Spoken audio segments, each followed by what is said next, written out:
Witam Was wszystkich bardzo serdecznie. Dzisiaj przychodzę do Was z króciutkim filmikiem, takim typowo już pogadankowym. Dzisiaj chciałabym opowiedzieć króciutko o swoich pierwszych wrażeniach po wyszyciu kilku ostatnich setek Stitch in Time. Jak pamiętacie z ostatniego filmiku, zmieniłam ilość nitek w hafcie i z 2 nitek wyszywam teraz aktualnie 1 nitką.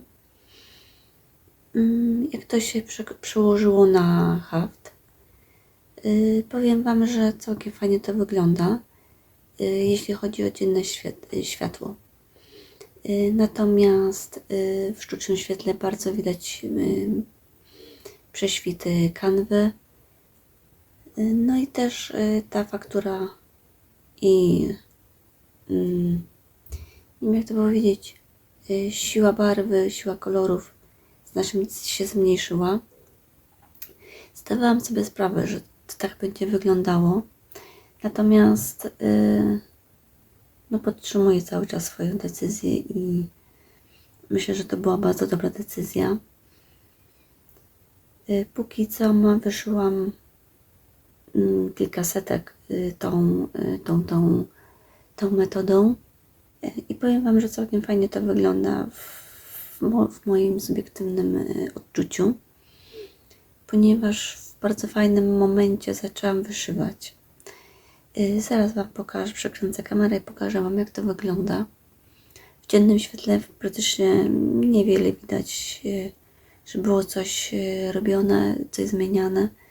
Natomiast w sztucznym świetle jest diametralna zmiana na gorsze, ale to myślę, że to też jest spowodowane tym, że mam po prostu jestem ja sama blisko ustawiona haftu, no i blisko mam kamerę ustawioną. No i teraz przekręcę kamerę i pokażę Wam, jak to wygląda. Tak, kochani, prezentuje się obecnie haft. Zmiana nastąpiła tu w tym ciemniejszym obszarze.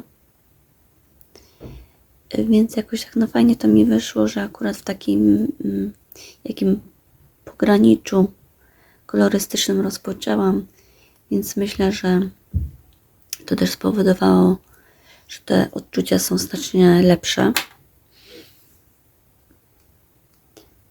No ale wygoda wyszywania jest w ogóle absolutnie nie bez porównania znacznie łatwiejsza.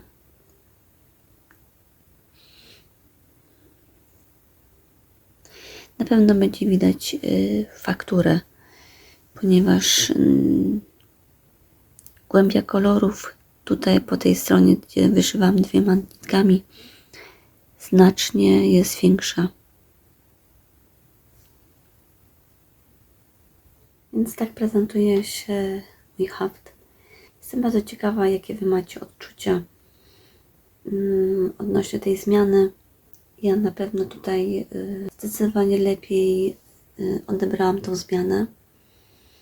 Odpoczywają mi palce, ale też i mam większą przyjemność wyszywania. Powiem Wam szczerze, że no bardzo obawiałam się tej zmiany i bardzo się cieszę, że jednak ją podjęłam. Ta zmiana wcale nie jest aż tak mocno widoczna, jak myślałam, że będzie widoczna. Dlatego bardzo obawiałam się podjęcia tej decyzji. Jednak zaryzykowałam i bardzo się cieszę. No i zdecydowanie też ogromną korzyścią jest to, że jak również jest to, że dużo zaoszczędzę na mulinie.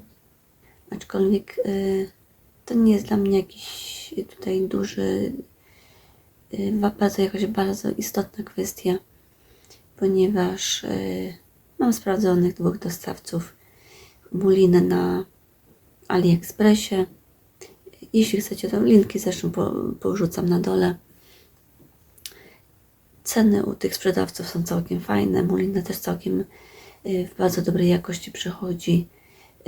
Dla osób, które nie wiedzą, jaką muliną wyszywam, to jest ta chińska mulina CXC. Nie wiem, jak tam się czyta dokładnie. I powiem Wam, że jestem z niej bardzo zadowolona. Na dzień dzisiejszy będę kończyła. Mam nadzieję, że spodobał Wam się taki króciutki filmik taki pogadankowy, luźny. Dziękuję za wszelkie odwiedziny, miłe słowa, wszelkie komentarze, subskrypcje. Cieszę się, że jesteście ze mną.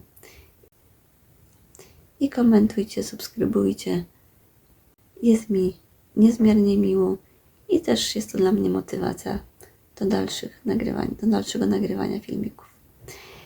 Dziękuję i do zobaczenia w kolejnym filmie.